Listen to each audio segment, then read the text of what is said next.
So what's a pod, you may ask? Well, a pod helps to separate a group of about 1,600 students into smaller groups of 120 students, so then it's easier for staff collaboration.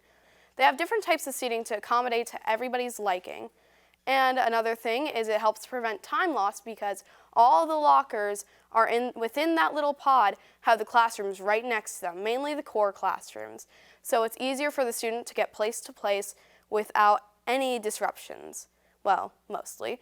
There's also another thing with our state-of-the-art technology. Our whiteboards double as smartboards, so then it's easier for the staff to teach the students. To be perfectly honest, we couldn't do the things we do now without the pod. It's significant to us in extensions to our classroom. It's significant in when students need to make up work. It's significant for kids to be able to work together and kind of move around and have that flexibility. It's also significant even when our students deserve a reward. We have some games over that way where we can spread out, play some games, because even kids need a break here and there too.